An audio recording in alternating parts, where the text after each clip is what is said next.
আজকে আমাদের সঙ্গে কথা বলার জন্য স্টুডিওতে উপস্থিত হয়েছেন দুজন ছাত্রলীগের সৈনিক অনিরুজ্জামান অনিক। আমাদের সঙ্গে রয়েছেন রাজীব খান, দুজনই ছাত্রলীগের সাংগঠনিক সম্পাদক বরিশাল জেলা ছাত্রলীগ, রাজীব হোসেন খান, এবং অনিকুজ্জামান অনিক, সাবেক সভাপতি পিরোজপুর জেলা ছাত্রলীগ।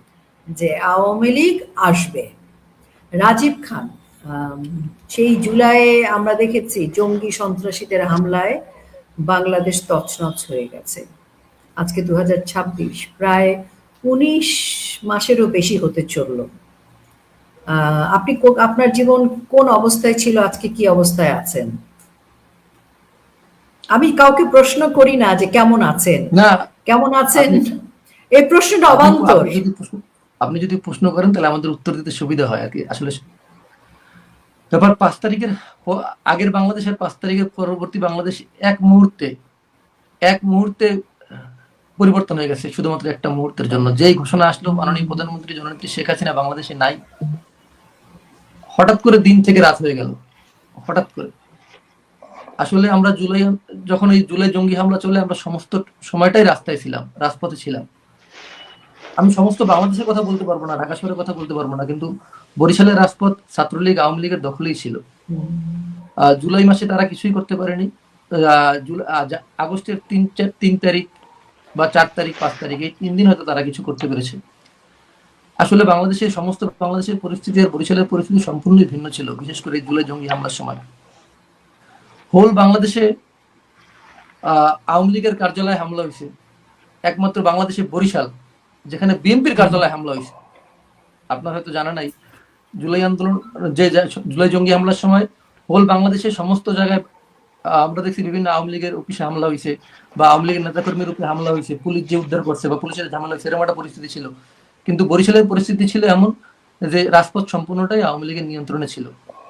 কিন্তু যখন ওই 3 আগস্ট আমরা সবাই পার্টি পেয়েছিলাম, আমাদের দলীয় কার্যালয় বরিশাল জেলা ও মহানগর আওয়ামী লীগের দলীয় কার্যালয় যেটা শৈলচত্বর, সেখানে ছিলাম।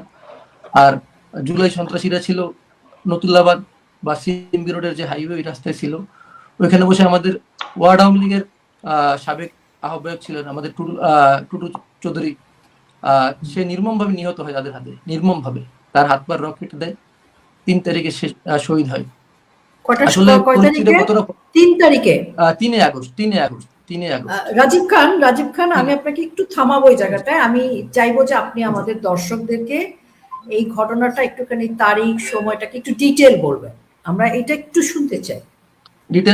ডিটেল বলতে যে যখন জুলাই সন্ত্রাসী হামলা চলে, জুলাই সন্ত্রাসী হামলায় তো বরিশালের রাজপথে এরকম ভাবে সন্ত্রাসীরা নামতে পারে নাই বললেই চলে। কিন্তু আগস্টের 1 তারিখ থেকে তারা জ্বর হওয়া শুরু করছে। আগস্টের 3 তারিখ তাদের আকারটা মোটামুটি বড় আকারে ধারণ হয়েছে। কিন্তু তখনও আমরা রাজপথে ছিলাম। মাননীয় প্রধানমন্ত্রী জননেত্রী শেখ হাসিনার নির্দেশনা ছিল যে কেউ কোথাও কোনো জায়গায় কোনো আন্দোলনে বাধা দেবা না, সবাই যে যা আমাদের দলীয় কার্যালয়ে অবস্থান করবা। আমরা আমাদের রাজনৈতিক অভিভাবক আলাস আবুল হাসনাত আবদুল্লাহ সিদ্ধান্ত অনুযায়ী আমরা মহানগর আওয়ামী লীগের সাধারণ সম্পাদক সিনিয়র সাদেক আবদুল্লাহ ভাইয়ের নেতৃত্বে আমরা দলীয় কার্যালয়ে অবস্থান করতেছিলাম। সবাই 3 তারিখ দলীয় কার্যালয়ে অবস্থান করতেছিলাম এবং সেটা শান্তিপূর্ণ অবস্থান করতেছিলাম। কোনো ঝামেলা ছিল না, শান্তিপূর্ণ অবস্থান করতেছিলাম। কিন্তু আমাদের বরিশালের সিএমবি রোড চৌমাথা এই অঞ্চলে রাজপথে এই অঞ্চলে ছিল যে জঙ্গি সন্ত্রাসীরা, জুলাই সন্ত্রাসীরা ছিল। তারা আমাদের ওয়ার্ড আওয়ামী লীগের সাবেক আহ্বায়ক, সাবেক সভাপতি টুটু চৌধুরীকে তাকে একা পাইয়ে তার হাত পায়ের রক কেটে দিয়েছে। তার সাথে যে অমানবিক অবস্থা হয়েছে তার আপনারা যদি না দেখেন তাহলে হয়তো বুঝবেন না। তার সাথে এরকম একটা পরিস্থিতি তৈরি হয়েছে, সে মেডিকেলে নেওয়ার পরে তার মৃত্যু বলে ঘোষণা করা হয়েছে। এটা 3 তারিখের ঘটনা। এটা 4 তারিখের ঘটনা। 4ই আগস্টে টুটু চৌধুরীকে এই ঘটনা যখন ঘটলো, রাজীব, এই ঘটনা যখন ঘটলো, পুলিশ বাহিনী কি তাদেরকে বাধা দেয়নি? একটা মানুষকে মেরে ফেলছে, পুলিশ বাহিনী বাধা দেওয়ার মতো অবস্থা, মানে আমি বরিশালের পরিস্থিতিতে আমি ছিলাম, পুলিশ বাহিনী বাধা দেওয়ার অবস্থা সেরকম ছিল না। বরিশালে আমি টোটালি রাজপথে ছিলাম। আমি সমস্ত, মানে তারা ওই পরিমাণ জঙ্গি বিধ্বংসী ছিল যে তাদের কাছে যে পরিমাণে অস্ত্র ছিল, সে অস্ত্র আমার মনে হয় বাংলাদেশ পুলিশের কাছেও ছিল না।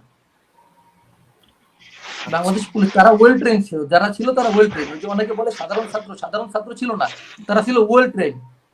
একটা পুলিশ তার কাছে যে অস্ত্র আছে সেই অস্ত্র দিয়ে পুলিশ কয়টা ফায়ার করতে পারবে সেটা সে গোনে, পুলিশ একটা ফায়ার করে গোনে, আর একটা ফায়ার করে গোনে, এরকম। তারপর যখন পুলিশের অস্ত্রের বারুদ শেষ হয়ে যায় বা গোলা বারুদ শেষ হয়ে যায়, তখন তারা আবার হামলা করে, এরকম একটা পরিস্থিতি ছিল। আসলে অনেকে বলে সাধারণ সাধারণ ছাত্র ছিল না, তারা ওয়েল ট্রেন সন্ত্রাসী ছিল, ওয়েল ট্রেন জঙ্গি ছিল, যেটা আমি নিজ চোখে দেখছি। আমি না থাকতাম, মানুষের কাছে শুনতাম এমন না, আমি নিজে ছিলাম ওখানে উপস্থিত। তাদের হাতে কি কি অস্ত্র ছিল? তাদের হাতে আসলে তো তারা দূর থেকে গুলি করছে, আমরা তো আর তার পর্যন্ত পৌঁছতে পারিনি যে আমি হাতের অস্ত্র দেখা, তারপর আমার তারা গুলি গুলির করছিল? আওয়াজ তো। হ্যাঁ, গুলি করতেছিল, তারা গুলি করতেছিল।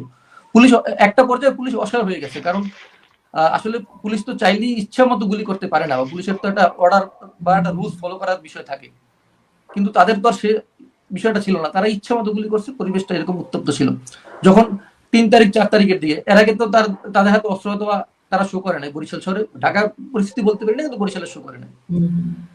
তারপরে 5 তারিখে আমরা পার্টি অফিসে ছিলাম। 5ই আগস্ট ওই টুটু চৌধুরীকে আমরা কোনো মতে তার দাফন সম্পন্ন করলাম কোনো মতে আর কি। পরিস্থিতি আপনি বোঝেন যে একটা আওয়ামী লীগ ওয়ার্ড আওয়ামী লীগের সভাপতি বা আহ্বায়ককে যখন নির্মমভাবে হত্যা করা, তখন পরিস্থিতি আপনি বোঝেন, থমথমে পরিবেশ। আর জুলাই আগস্টে যে ছিল না, সে তো এটা বুঝবেন আসলে যে পরিস্থিতি কি ছিল। তারপরে 5 তারিখে আমরা সবাই বরিশাল মহানগর আওয়ামী লীগের সাধারণ সম্পাদক সেনিবাদ সাদেক আবদুল্লাহর বাসভবন, যেটা আসলে আব্দুর রব সেনিবাদের বাসভবন হিসেবে পরিচিত, মাননীয় প্রধানমন্ত্রী জননেত্রী শেখ হাসিনা তিনি ওই পাশে আব্দুর রব সেনিবাদের বাসভবন হিসেবে চেনেন। ওই পাশে আমরা সবাই অবস্থান করতেছিলাম। দলীয় কার্যালয়ে আমাদের কিছু লোকজন ছিল। পরবর্তীতে আমরা সবাই একত্রিতভাবে আব্দুর রব সেনিবাদের বাসভবনে অবস্থান করছি। আমরা 3টা 3:30 পর্যন্ত দলীয় আব্দুর রব সেনিবাদের বাসভবনের মধ্যে, 3:30টার মধ্যে, তখন পর্যন্ত আমরা যুদ্ধ চালিয়ে যাচ্ছি। যুদ্ধ বলতে আমরা কখনো আমরা দলীয় স্লোগান দিচ্ছি, বা কখনো রাস্তায় অবস্থান করছি, কখনো বাসার সামনে হাঁটাচলা করছি, বা সবাই একসাথে একত্রিতভাবে ছিলাম। ওখানে আওয়ামী লীগের সবাই ছিল, মহিলা আওয়ামী লীগের সবাই ছিল। আমরা সেনিবাদ সাদেক আবদুল্লাহ ভাই মহানগর আওয়ামী সেক্রেটারি সাধারণ সম্পাদক তার নেতৃত্বে, এবং মহানগর আওয়ামী লীগের সভাপতি আমাদের জাহাঙ্গীর চাচা, তার সাথে আমরা সবাই একসাথেই ছিলাম, সবাই একসাথে অবস্থান করতেছিলাম। হঠাৎ করে যখন আমরা শুনতে পাইলাম যে মাননীয় প্রধানমন্ত্রী জননেত্রী শেখ হাসিনা তিনি বাংলাদেশে নাই, তখন একজন আওয়ামী লীগের কর্মী হিসেবে তো আমার বা আমার যারা সাথে যারা ছিল বা আমাদের সিনিয়র নেতৃবৃন্দ ছিল, সবার পরিস্থিতি আপনি বুঝতে পারছেন। তখন তো আমাদের যদি আমাদের আসলে শারীরিক শক্তি আসলে নাই বললেই চলে, মানসিক শক্তি তো একেবারে জিরোতে নেমে গেছে। তখন তারা ওই চৌমাথা থেকে বা নতুল্লাবাদ থেকে সবাই সম্মিলিত হবে একসাথে, তারা আমাদের এই সেনিবাদ ভবনে হামলা করে। হামলাটা অত্যাধিক ভয়ানক ছিল, আপনি চিন্তা করতে পারবেন না। তারা গান পাউডার দিয়ে সমস্ত বাড়ির চারিদিকে ঘেরাও দিয়ে আগুন ধরাই দেয়। তখনও যখন এই আগুন ধাউ ধাউ করে জ্বলতেছিল, তখন কিন্তু আমরা সবাই ওই সেনিয়াবাদ ভবনের মধ্যে, আমাদের সাথে বরিশাল মহানগর আওয়ামী লীগের সাধারণ সম্পাদক সেনিয়াবাদ সাদেক আবদুল্লাহ ভাই ছিল, তার ওয়াইফ সেনিয়াবাদ লিপি আবদুল্লাহ ছিল, তার সন্তানও ছিল আমাদের সাথে। আমরা মহিলা বাড়ির ভেতরে সবাই, বাড়ির ভিতরে, বাড়ির নিচে আগুন জ্বলছে, বাড়ির চারিদিকে আগুন জ্বলছে, বাড়ির দোতলায় আমরা অবস্থান করছি। আমরা বের হবো সেরকম পরিস্থিতি ছিল না, সেরকম পরিস্থিতি ছিল না বলতে আমরা বেরোর মতো, যখন আগুন দিয়ে দিয়েছে চারিদিকে আগুন জ্বলে, তখন তো কিছু করার নাই। বাড়ির নিচে নেতাকর্মীদের, আমাদের যারা মোটরসাইকেল ছিল সমস্ত মোটরসাইকেলই আগুন দিয়ে দিয়েছে। আমাদের সেনিবাদ সাদেক আবদুল্লাহ ভাইয়ের গাড়ি ছিল, গাড়িতে আগুন দিয়ে দিয়েছে। গাড়িতে যখন গ্যাস সিলিন্ডার বা তেলের ট্যাঙ্কি যখন ব্লাস্ট হচ্ছিল, তখন আপনি পরিস্থিতি বোঝেন নিচতলার অবস্থা কি। যখন করোনাকালীন সময় আমরা বরিশালের মানুষকে অক্সিজেন সিলিন্ডারের সহায়তা দেওয়ার জন্য আমরা কিছু অক্সিজেন সিলিন্ডার মজুত করছিলাম। আমরা প্রায় 500 না 600 অক্সিজেন সিলিন্ডার আমরা সেনিবাদ সাদেক আবদুল্লাহ ভাইয়ের নেতৃত্বে ক্রয় করছিলাম, যে অক্সিজেন সিলিন্ডারগুলো আমরা সরবরাহ করতাম, কারণ তখন তো অক্সিজেনের খুবই অভাব ছিল, আপনারা জানেন।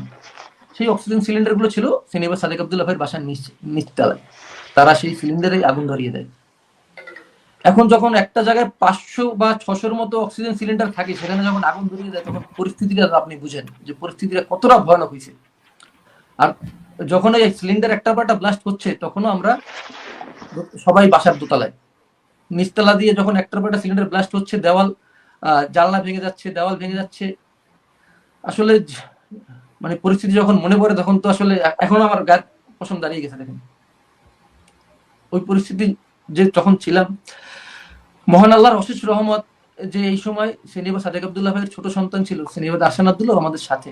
ওর বয়স বেশি না, 7-8 হবে বয়স। ও হঠাৎ করে চিৎকার করে বেহুশের মতো পড়ে যায়। তখন তো আর তখন মহানগর আওয়ামী লীগ সাধারণ সম্পাদক সেনিবাদ সাদেক আব্দুল্লাহ ভাই, তার ওয়াইফ লিপি আব্দুল্লাহ, সেনিবাদ লিপি আব্দুল্লাহ, তিনি একটা বাপ মা কতটা অসহায় পারে আপনি বুঝেন। যদি আপনার সন্তান যদি বেহুশ হয়ে পড়তো, চারিদিকে আগুন জ্বলে, আপনি কতটা অসহায় পড়তেন আপনি বুঝেন। আমরা সবাই তখন সাথে। তখন একটা পর্যায়ে আমরা সিদ্ধান্ত নিই যা হোক বের হতে হবে, এখানে বসে তো আর পুরে মরা যাবে না। তারপর আমরা আস্তে আস্তে করে বের হই।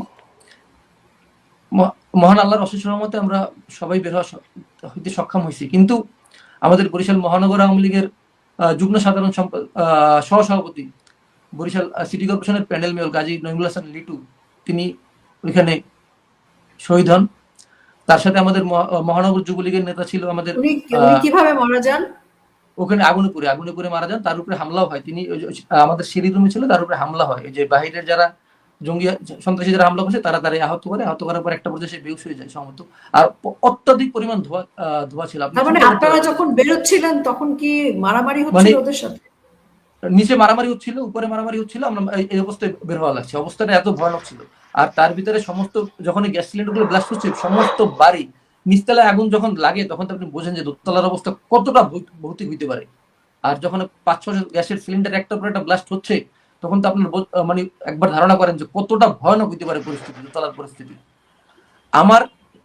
আমার জাস্ট সামনে দাঁড়ানো যে আমি তার চেহারা দেখতে পাই না, এমন একটা অবস্থা হয়। আমি যে আল্লাহ তাআলা আমাকে কিভাবে বের করছে মহান আল্লাহ জানে, যে সে আমাকে কিভাবে বের করছে।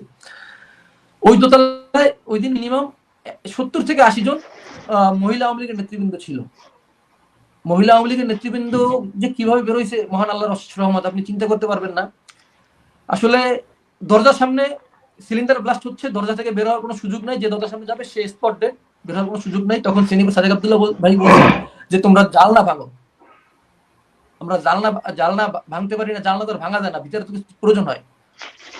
আল্লাহ মহান আল্লাহর অশেষ রহমত, যে ওখানে একটা উইন্ডো এসি আছে না, বর্তমানে তার কোনো বর্তমানে এসি কিন্তু যে সব আমাদের যে মেইন যে উইন্ডোটা বাইরে থাকে, বুঝতে পারছি।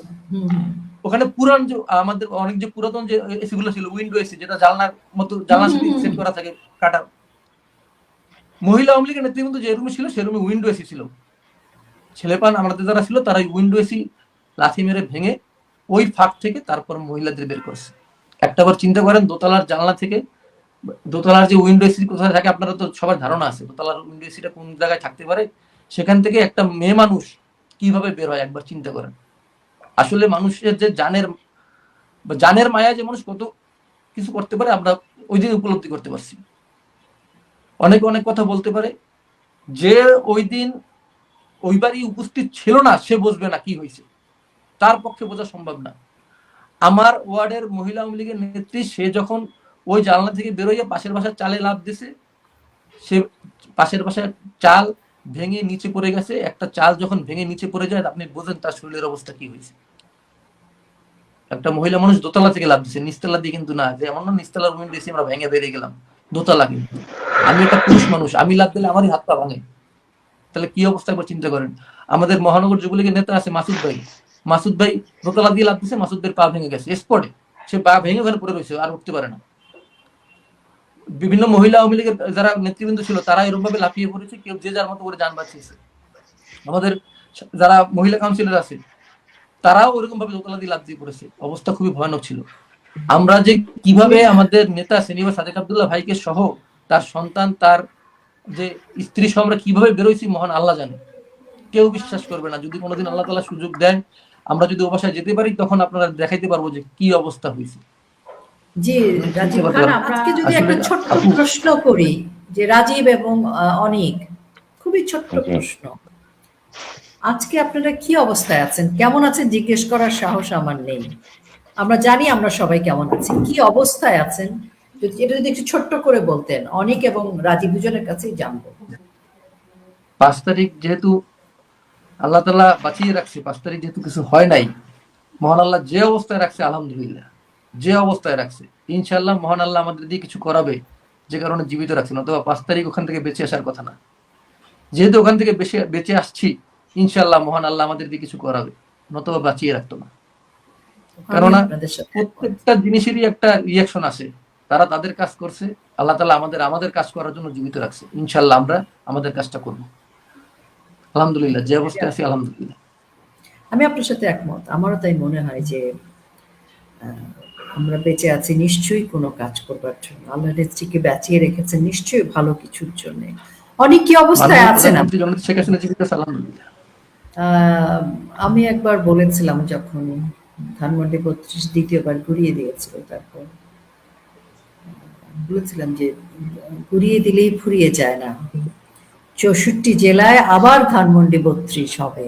কিন্তু ইনশাআল্লাহ, আমাকে তখন ইনশাআল্লাহ। বট বাহিনী লিখেছিল যে ৬৪ জেলায় তোরা মানে তুই তোকারি করে আর কি, অনেক খারাপ কথা টথা বলে যে কি আমরাই নাকি মিশে যাব। যাই হোক, ওই ল্যাঙ্গুয়েজ তো আর আমরা বলতে পারবো না।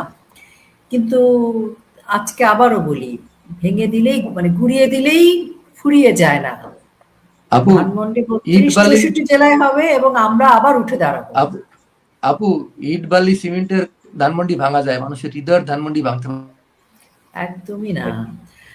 যে প্রশ্নটা এখন মানুষের করতে হৃদয় যে চাই দুজনকে, মানুষের হৃদয়ের ধানমন্ডি ভাঙতে পারবে না, ইনশাল্লাহ। একদম না, একদম না। আজকে আপনি ধানমন্ডি ধানমন্ডি ভাঙছেন, ধানমন্ডি ভাঙার আগে ধানমন্ডি যতটা শক্তিশালী ছিল, ভাঙার পরে ধানমন্ডি ১০০০ গুণ বেশি শক্তিশালী। হয়তো আপনার ধারণা নাই, ধানমন্ডি এখন অনেক বেশি শক্তিশালী, অনেক শক্তিশালী।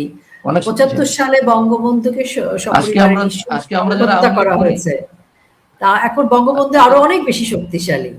আজকে আমরা যারা আওয়ামী লীগ করি, তারা হয়তো ধানমন্ডিতে আমরা যাইতাম, ফুল দিতাম, শ্রদ্ধা নিবেদন করতাম, এই পর্যন্তই ছিল। কিন্তু ৫ই আগস্টের পরে আপনারা যখন ধানমন্ডি ভাঙছে, তখন ধানমন্ডি মানুষের হৃদয়ে স্থান নিয়ে এনেছে। তুমি এই প্রজন্মের মন থেকে আর ধানমন্ডি মুছে ফেলা সম্ভব না, যত চেষ্টা করো সম্ভব না, একেবারে। একেবারে। এই যে আওয়ামী লীগের ভেতর সেই সময় প্রত্যেকটা জেলায়, প্রত্যেকটা উপজেলায়, সব জায়গায় আহ, তারা কি প্রত্যেকটা নেতা কর্মীর বাড়িঘর চিনে রেখেছিল ১৯৭১ সালের মতো? তা না হলে ঠিক মানে দুপুরবেলায় নেত্রী যখন তার জীবনের হুমকির ঘটনার যখন উনি জানতে পারেন, তারপর যখন উনাকে স্থানান্তর করা হয়, একই সাথে পুরো বাংলাদেশে সমস্ত নেতা কর্মীর বাড়ি ঘরে গান পাউডার দিয়ে আগুন জ্বালানো, সবাইকে একসাথে আক্রমণ করা, এত পরিকল্পনা করে কাগজে কলমে ঠিকানা নিয়ে লিস্ট নিয়ে তারা বসেছিল। কি মনে হয়? মানে আপু আপনি ৭১ সালে রাজাকার আলবদররা ঠিকানা করে দিয়েছিল, সেই আপু ঠিকানা ধরে ধরে একাত্তরে গিয়েছিল।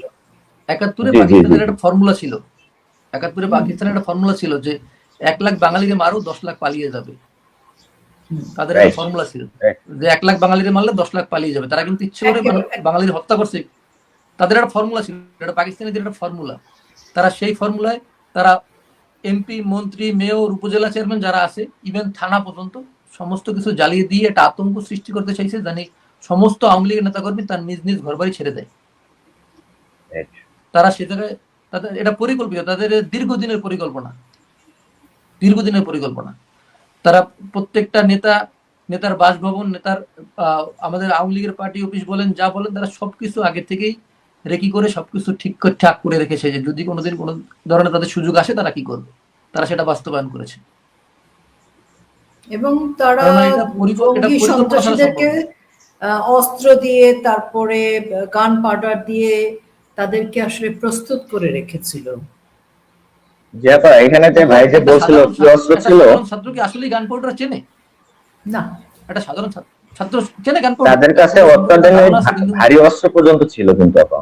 এখানে আপনি যে ভাই যে বলছে আপনি তার অস্ত্র কোথাও ছিল। শুনছেন, আপনি কোথাও শুনছেন যে কোনো নেতার বাসায় বা কোনো এমপির বাসায় বা কোনো মন্ত্রীর বাসায় আগুন দিতে যাইয়া কোনো ছাত্র আহত হয়েছে? কারণ একটা ছাত্র যদি গান পাউডার দিয়ে কোথাও আগুন দিত, সে আহত হইতো, তার হাত পড়তো, তার ফেস পড়তো। কিন্তু ওয়েল ট্রেন দেখেই তাদের কিছু হয় নাই, তারা নির্বিঘ্নে আগুন দিয়ে বেরোয় গেছে। কারণ সে গান পাউডার সম্পর্কে দীর্ঘদিনের চর্চা আছে তার, সে দীর্ঘদিন ধরে জানে গান পাউডার কিভাবে ব্যবহার করতে হয়, তার ধারণা আছে দেখে এরকম করতে পারছে। অথবা মুহূর্তের মধ্যে সেনিয়াবাদ ভবন পুড়িয়ে দেওয়া সম্ভব ছিল না। আমরা তো দাঁড়ানো, সেনিয়াবাদ সাদেক আব্দুল্লাহ ভাই, আমি, আমার সাথে আর আমার ৪-৫ ভাই আছে, আমরা সবাই দাঁড়ানো, দোতলার বেলকনিতে দাঁড়ানো। দোতলা আমি দেখলাম যে একটা ছেলে গেট ধরে টানাটানি করছে, গেটের উপর থেকে লাফ দিয়ে পড়ে মোটরসাইকেলের উপরে গান পাউডার দিয়ে আগুন ধরিয়ে দিয়েছে। এরকম একটি অবস্থায় বাংলাদেশ আওয়ামী লীগ, বাংলাদেশ ছাত্রলীগ কতটা শক্তিশালীভাবে যুদ্ধ চালিয়ে যেতে পারবে? একেবারেই স্রোতের বিপরীতে দাঁড়িয়ে, কোনো সুযোগ সুবিধা নেই, কোনো আইন নেই, কোনো সাপোর্ট নেই। তৃণমূল, ছাত্রলীগ, আওয়ামী লীগ কি করবে? রাজীব খান, আপনাকে দিয়ে শুরু করতে চাই এই প্রশ্নগুলো ইমরান এবং অনেকের আপনি জন্য। আপনি আপনি অনেকগুলো প্রশ্ন করেছেন, মানে পর্যায়ক্রমে সমস্ত প্রশ্নের উত্তর দিব। না, প্রথম যে আপনি প্রশ্ন বলবেন করেছেন যে আপনি, না, এই এই পরিস্থিতিতে বাংলাদেশ আওয়ামী লীগ এবং ছাত্রলীগ কি করবে? বাংলাদেশ আওয়ামী লীগ এবং ছাত্রলীগ রাজপথের সংগঠন, তারা রাজপথেই থাকে, রাজপথে থাকতেই পছন্দ করে। মাননীয় প্রধানমন্ত্রী জননেত্রী শেখ হাসিনা যখন বাংলাদেশের প্রধানমন্ত্রী, তখনও ছাত্রলীগ রাজপথে ছিল, এখনো রাজপথে আছে। ছাত্রলীগ কখনো রাজপথ থেকে সংসদে যায়নি, ছাত্রলীগ রাজপথেই ছিল। যখন মাননীয় প্রধানমন্ত্রী জননেত্রী শেখ হাসিনা সংসদে ছিল, তখনও রাজপথের পাহারাদার ছিল ছাত্রলীগ। আজকে মাননীয় প্রধানমন্ত্রী সংসদে নাই, আজকেও রাজপথের পাহারাদার ছাত্রলীগ। আওয়ামী লীগের পক্ষে যে রাজপথে যুদ্ধ করবে সেটাই ছাত্রলীগ। কেননা আমরা ছাত্র সংগঠন, আমরা আওয়ামী লীগের ভ্যানগার্ড। কথায় কিন্তু অন্য কোনো সংগঠনকে আওয়ামী লীগের ভ্যানগার্ড বলাই হয়, বাংলাদেশ ছাত্রলীগ আওয়ামী লীগের ভ্যানগার্ড। ভ্যানগার্ড বলা হয় এই কারণে, কেননা মাননীয় প্রধানমন্ত্রী যখন সংসদের বাংলাদেশের নেতৃত্ব দেয়, তখনও বাংলাদেশ ছাত্রলীগ রাজপথের পাহারাদার থাকে, জানো, এখানে জঙ্গিরা কোনো কিছু করতে না পারে, এখানে সন্ত্রাসীরা কোনো কিছু করতে না পারে। আজকে মাননীয় প্রধানমন্ত্রী যখন সংসদে নাই, দেশ যখন জঙ্গিদের হাতে, তখনও এই রাজপথ ছাত্রলীগই পাহারা দিচ্ছে, ছাত্রলীগই রাজপথে আছে। আমরা রাজপথে থাকবো ইনশাল্লাহ। মাননীয় প্রধানমন্ত্রী জননেত্রী শেখ হাসিনার নেতৃত্বে, তার নির্দেশে, মাননীয় প্রধানমন্ত্রী জননেত্রী শেখ হাসিনা যে নির্দেশনা দেবে, সেই নির্দেশনা বাস্তবায়নে শুধুমাত্র আমি না, বাংলাদেশ ছাত্রলীগের প্রত্যেকটি কর্মী, বাংলাদেশ আওয়ামী লীগের প্রত্যেকটি কর্মী কাজ করে যাবে। তাতে আমাদের পরিস্থিতি যাই হোক না কেন, যত খারাপই হোক না কেন, আমরা বেঁচে আছি। 5 তারিখের পরে মাননীয় প্রধানমন্ত্রী জননেত্রী শেখ হাসিনা বেঁচে আছে, এটাই আমাদের জন্য অনেক। তার ওই মুখখানার দিকে তাকিয়ে, তার ওই চেহারার দিকে তাকিয়ে, বাংলাদেশের লক্ষ লক্ষ নেতাকর্মী আছে যারা বাংলাদেশে যুদ্ধ করার জন্য প্রস্তুত, শুধুমাত্র জননেত্রী শেখ হাসিনার নির্দেশনা, আর কিছু না। ধন্যবাদ সবাইকে। তিনজনকে আমি আরেকটা প্রশ্ন করব, সেটা খুব টু দা পয়েন্টে যদি আপনারা উত্তরটা দেন ভালো হয়। সেটা হচ্ছে যে এই মুহূর্তে বাংলাদেশ আওয়ামী লীগের তৃণমূলের নেতা কর্মী সহ তাদের সাংগঠনিকভাবে কি করণীয়? আপনারা কতটা, প্রত্যেকটা জেলা, প্রত্যেকটা উপজেলা কতটা আপনারা সুসংগঠিত? আমাকে ডিটেল বলার দরকার নেই, কারণ এটা কৌশল, আমরা কৌশলের কথা আমাদের লাইভে বলবো না। যে কথাটুকু বলা যায় শুধু সেটুকুই আপনি বলবেন। এরকম একটা পরিস্থিতিতে কি করণীয় আমাদের? আসলে দুর্দিন আসলে সংগঠনের কর্মী চেনা যায়। আজকে এই পরিস্থিতিতে আমরা কিন্তু যারা যারা রাজপথে আছি বা যারা আছে, সবাই কিন্তু পরীক্ষিত, পরীক্ষা দেওয়ার সুযোগ আছে। যদি এই দুর্দিন না আসতো, তাহলে হয়তো বাংলাদেশের অনেক চাটুকাররা আছে যারা পিতামাতার নাম পরিবর্তন করে বঙ্গবন্ধু শেখ মুজিবের নাম, জননেত্রী শেখ হাসিনার নাম লিখে দিত। অনেক চাটুকাররা আছে। যেহেতু আজকে বাংলাদেশের পরিস্থিতি পরিবর্তন হয়েছে, অথবা বাংলাদেশের এখন আমাদের দুর্দিন আওয়ামী লীগের, যে কারণে পরীক্ষিত কর্মী চেনার সুযোগ হয়েছে। আমরা যদি এই পরীক্ষিত কর্মী চেনার সুযোগকে কাজে লাগাইতে না পারি, এটা আমাদের ব্যর্থতা হবে। আমাদের সকলের উচিত হবে, যেহেতু এই দুর্দিনে আমরা পরীক্ষিত সৈনিক চিনতে পারতেছি, যারা রাজপথে আছে, যারা আন্দোলন সংগ্রামে অংশগ্রহণ করছে, তাদের সকলকে ঐক্যবদ্ধ করে সংগঠনকে এই মুহূর্তে ঘোষণা উচিত, যেটা আমার মনে হয়। কারণ এর চেয়ে সুবর্ণ সুযোগ আর আসবে না। কারণ ক্ষমতা যখন আসবে, আবার যদি দল ক্ষমতায় আসে, তখন তারেক রহমান সেও নেত্রীর কাছে রিকোয়েস্ট করবে যে আমিও আওয়ামী লীগ করতে চাই। যেহেতু এখন দল ক্ষমতায় নাই, এখন বোঝা যাবে যে কে কে আসল পরীক্ষিত কর্মী। এখনই সংগঠনকে সংগঠিত করার সময়। যারা নেতৃবৃন্দ আছে, সকলের কাছে অনুরোধ থাকবে যে এই সুযোগকে কাজে লাগিয়ে সবাই সংগঠনকে সুসংগঠিত করি। এই আর কি। জয় বাংলা, জয় বাংলা। ভীষণ ভীষণ ভীষণ গুরুত্বপূর্ণ কথা বলেছেন আপনি। আমি একটা ছোট্ট কথা না বলে থাকতে পারছি না। আওয়ামী লীগের শাসনের সময় আমাদের এক মিডিয়ার এক পরিচালক এরকম হাতে বঙ্গবন্ধুর ছবি দিয়ে ট্যাটু এঁকেছিলেন পুরো হাত জুড়ে, এবং উনি যত ফটো সেশন করেছেন এরকম এই হাতটা দেখিয়ে, এরকম হাত দেখিয়ে নানান মানে অ্যাঙ্গেলে ছবি তুলেছেন, আর সব জায়গায় বঙ্গবন্ধুর ট্যাটু দেখা যাচ্ছে। তো বোঝেন সে কত বড় বঙ্গবন্ধু প্রেমী। 5ই আগস্টের পরবর্তী, মানে জুলাই থেকে শুরু করে 5ই আগস্টের পরে জয় বাংলা শুনলে তার গা জ্বলে। আমার খুব জানতে ইচ্ছে করে ট্যাটুটা কি অবস্থা। যাই হোক, এটা নিশ্চয়ই পার্মানেন্ট ছিল না। আপু, সে অনেক নির্যাতিত, তারে আপনারা জোর করে ধরিয়া ওই ট্যাটু করে দিয়েছেন। সে অনেক নির্যাতিত। খুব ভালো বলেছেন, খুবই ভালো বলেছেন। তো আমি এই জন্য রাজীবের সাথে কথায় তাল মিলিয়ে বললাম আর কি, এই ট্যাটুদেরকে চিনতে হবে। অনেক অনেক ধন্যবাদ আপনাদের, এবং আপনাদের মাধ্যমে আমি আরো একটি বার্তা দিতে চাই, সেটিও আমার আপনাদের মতোই কোনো একজন তৃণমূলের কর্মীর কাছ থেকে পাওয়া। সেটি হচ্ছে দলের কর্মী বাড়াতে হবে, মাইম্যান কর্মী নয়।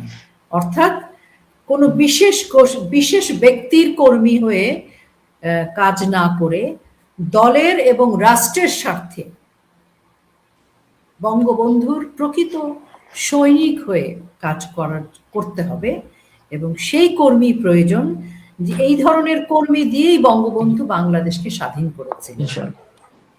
একদম আমার কাছে মনে হচ্ছে এটা অত্যন্ত গুরুত্বপূর্ণ, যে আমাদেরও উচিত এখন সেই মাই ম্যান না, দলের ম্যান দরকার। অনেক ভালো থাকবেন আপনারা। আপনাদের সাথে কথা বলে খুবই ভালো লাগলো। অনেক কথা আসলে অনেক সময় যখন সোশ্যাল মিডিয়া থাকে আমরা পড়ার পর হয়তো অতটা মাথায় ঢোকে না, কিন্তু যখন আমরা সেই এলাকার একজন ভুক্তভোগীর কাছ থেকে শুনি তখন আমরা বুঝতে পারি আসলে কি ঝড়টা বয়ে গেছে। তো আজকে আমার ধারণা যে আমাদের দর্শক জানলেন যে রাজীব খান, ইমরান এবং অনেক যে ভয়াবহ ঘটনার বর্ণনা দিয়েছেন, সেটা আসলে বাংলাদেশের ইতিহাসে তো ৭১ সালের পরে সেরকম ঘটনা রাজনৈতিক পট পরিবর্তনে ঘটেনি। কাজে এরকম প্রতিহিংসার না, তো আমরা আশা করব যে বাংলাদেশে প্রতিহিংসা রাজনীতি থেকে প্রতিদ্বন্দ্বিতামূলক রাজনীতি ফিরে আসুক। বঙ্গবন্ধুর দৌহিত্র সজীবাজের জয় যে কথাটি বলেছেন যে আমরা প্রতিদ্বন্দ্বিতামূলক রাজনীতি করতে চাই, আমরা প্রতিহিংসা রাজনীতি করতে চাই না, এবং বঙ্গবন্ধু কন্যা তাই নির্দেশ দিচ্ছেন। তো আশা করি আমরা সকলে মিলে একসাথে রাজপথে থাকবো, আমরা নেত্রীর নির্দেশে এই লড়াই চালিয়ে যাব, কারণ আওয়ামী লীগ কখনো থেমে থাকে না। ধন্যবাদ। জি নিশ্চয়ই। আসলে একটা প্রবাদ বাক্য আছে যে কুকুরে কামড় দিলে কুকুরে কামড় দিতে হয় না। মানুষের পক্ষে কুকুরে কামড় দেওয়া সম্ভব না, কিন্তু বর্তমান পরিস্থিতি এমন, কুকুরে কামড় দিলে, কুকুরে কামড় না দিলেও কুকুরের একটা লাথি মারা উচিত। পরিস্থিতি আসলে বা সেই কুকুরটিকে আগে যেমন ছিল, ঢাকা শহরে দেখেছি মিউনিসিপ্যালিটির গাড়ি আসতো, ওই সকল কুকুরগুলোকে ধরে সেই মিউনিসিপ্যালিটির গাড়িতে করে নিয়ে কুকুরের যে জায়গা সেখানে পৌঁছে দেওয়া হতো। অর্থাৎ বাংলাদেশে যে জঙ্গি সন্ত্রাসী পশুগুলো আছে তাদেরকেও এরকম আইনের আওতায় নিয়ে বিচার করতে হবে। হয়তো আজকে ৭ই মার্চ আমাদের অনেক জোরে জোরে ভাষণটা বাজবে না, কিন্তু আমাদের মনের মাইকে ভাষণটি বাজবে, ঘরে ঘরে বাজবে। ১৯৭১ সালে কিন্তু স্বাধীন বাংলা বেতার কেন্দ্র সকলে শুনতো, লুকিয়ে লুকিয়ে শুনতো, কানের মধ্যে নিয়ে লেপের ভেতরে ঢুকে শুনতো। তেমনি এখনো সেভাবেই শুনবো। আপু আপনি আমাকে মাইকে বাজাইতে দেবেন না বঙ্গবন্ধুর ভাষণ, আমি হেডফোনে বাজাবো, কানে শুনবো, তা তো সেটাই তো বললাম যে সেই ৭১ সালে যেখানে প্রযুক্তি ছিল না তখনও কেমন করে শুনতো। আর এখন আমরা নিজেরা এক একটা স্বাধীন বাংলা বেতার কেন্দ্র, নিজেরা এক একটা গণমাধ্যম, আমরা প্রত্যেকেই মাইক। এখন স্বাধীন বাংলা বেতার কেন্দ্র থেকে শুরু করে আমরা সবাই এখন গণমাধ্যমে পরিণত হয়েছি, এবং আমরা এক একজন বঙ্গবন্ধুর ভাষণকে বাজানোর জন্য আমরাই ক্যানভাসার। কাজে ভালো থাকবেন, নিরাপদ থাকবেন, আমরা আমাদের লক্ষ্যে পৌঁছে যাব। জয় বাংলা, জয় বাংলা, জয় বঙ্গবন্ধু, জয় বাংলা, জয় বঙ্গবন্ধু। আরেকটি কথা বলতে ভুলে গেছি যে আপনাদের ৩ জনের জেলার যে মানুষরা এখনো কষ্ট করছেন তাদের প্রতি কৃতজ্ঞতা, এবং তাদেরকে অনুষ্ঠানের মাধ্যমে আপনাদের মাধ্যমে বলতে চাই, বঙ্গবন্ধু এই মার্চ মাসে বলেছিলেন ঘরে ঘরে দুর্গ গড়ে তুলতে, যার যা কিছু আছে তাই নিয়ে প্রস্তুত হতে। এই যে ৩ জন নেতার ৩ জেলা, সেখানকার আপনারা উপজেলা হোক, ইউনিয়ন হোক, মহল্লা হোক, প্রস্তুত হতে থাকুন। এটাই বঙ্গবন্ধুর বাণী। আমার কাজ বঙ্গবন্ধুর বাণী আপনাদের কাছে পৌঁছে দেয়া। অনেক ধন্যবাদ। জি, ভালো থাকবেন।